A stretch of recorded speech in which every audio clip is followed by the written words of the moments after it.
इधर दिल्ली के द्वारका में कुछ युवकों ने स्कूली छात्रा पर एसिड से अटैक कर दिया था, जिसके बाद ये घटना सुबह 9 बजे की बताई जा रही है। इसके बाद लड़की को सफदरगंज अस्पताल में भर्ती कराया गया। इस मामले में पुलिस ने 3 युवकों को गिरफ्तार कर लिया है।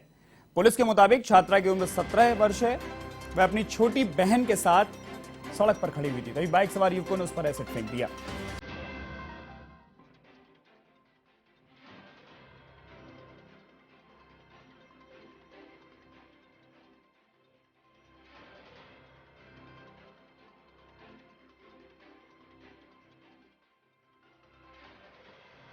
और इसी खबर पर अधिक जानकारी के लिए एवं संवाददाता ज्योति सिंह हमारे साथ जुड़ी हुई। ज्योति, सुबह की घटना है, अब 3 आरोपी पकड़ में आए हैं।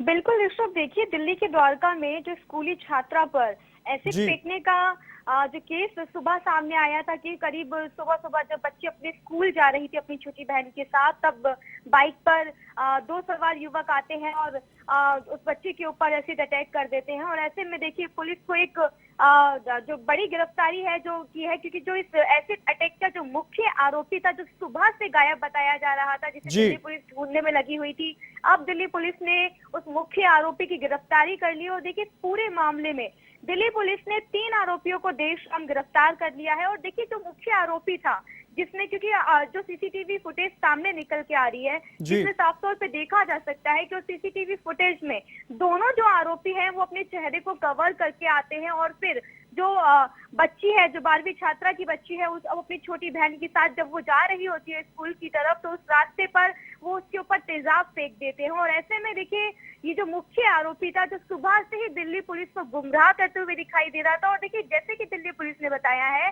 कि जो मुख्य आरोपी है उसने अपने बाल तक कटवा लिए ताकि उसकी पहचान न की जाए। लेकिन दिल्ली पुलिस को ये काफी बड़ी कामयाबी मिली है, क्योंकि सुबह से ही दिल्ली पुलिस पर भी ये सवाल उठ रहे थे कि सुबह से शाम होने को आ रही थी, लेकिन जो मुख्य आरोपी था इस तेजाब अटैक का, वो मुख्य आरोपी अभी तक पुलिस की गिरफ्त से बाहर था। और वैसे में जब दिल्ली पुलिस ने इस मुख्य आरोपी की पकड़ लिया है, तो ऐसे में देखिए अब ये सवाल उठ रहे हैं कि अब वो आरोपी जब कई बातों का खुलासा करेगा कि आखिरकार क्या ये मैटर था, किस तरीके का था, तब ये पता लगेगा।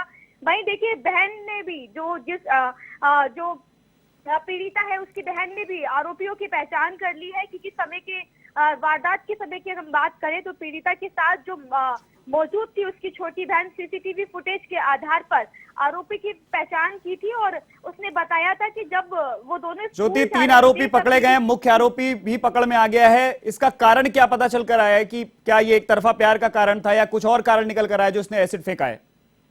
बिल्कुल, देखिए कारण जानने के लिए थोड़ा सा हमें इंतजार और करना पड़ेगा, क्योंकि अभी जस्ट आरोपी को गिरफ्तार किया गया है। और ऐसे में जब दिल्ली पुलिस उसे पूछताछ करेगी तब कारण का पता लगाया जाएगा। लेकिन देखिए ये कई बार जब देखा जाता है कि इस तरीके के एसिड अटैक होते हैं, तो कई बार ऐसा ही देखा जाता है कि या तो एक तरफा प्रेम प्रसंग माना जाता है, या फिर कई बार ऐसा होता है कि लड़की की नाव को कई बार ये सरफरे आशिक जो होते हैं वो बर्दाश्त नहीं कर पाते, और जिसकी वजह से ये इस तरीके के कदम उठा लेते हैं। तो देखिए अब जब दिल्ली पुलिस जांच पड़ताल करेगी, क्योंकि इससे पहले भी जो पीड़िता है उसने बताया है कि ये जो 2 युवक हैं वो उसको इससे पहले भी परेशान करते थे। तो देखिए इसमें एक छेड़खानी का भी जो है बात इसमें कही जा रही है। और इसके बाद में जब दिल्ली पुलिस और जांच पड़ताल करेगी और जब आरोपी से पूछताछ करेगी, तब मामला जो है, तस्वीर जो है वो और तरीके से अच्छे से साफ हो पाएगी कि आखिरकार इस आरोपी ने इस पूरे एसिड अटैक को अंजाम क्यों दिया था और किस मकसद से। बिल्कुल ज्योति, एक बड़ा प्रश्न ये भी है कि इसने एसिड कहां से खरीदा। इसको जब एसिड के ऊपर सुप्रीम कोर्ट ने रोक लगा रखी है, दिल्ली का प्रशासन, दिल्ली में लगातार इस तरह की घटनाएं सामने आती हैं, पुलिस प्रशासन लगातार इस पर सतर्कता बताते हैं कि हम एसिड नहीं बिकने दे रहे हैं। लेकिन आज जो दिल्ली महिला आयोग ने भी जो सवाल खड़ा किया कि सब्जी, जैसे सब्जी बिकती है मार्केट में, वैसे एसिड बिक रहा है, तो एक बड़ा सवाल पुलिस प्रशासन पर भी खड़ा होता है। बहुत बहुत शुक्रिया ज्योति, पूरी जानकारी हमारे साथ साझा करने के लिए। तो थी एवं संवाददाता ज्योति सिंह, जो दिल्ली एसिड अटैक पर बड़ी अपडेट दे रही थी कि इस पूरे मामले में जो मुख्य आरोपी है उसको गिरफ्तार कर लिया गया है और 3 आरोपी अब पुलिस की पकड़ में हैं।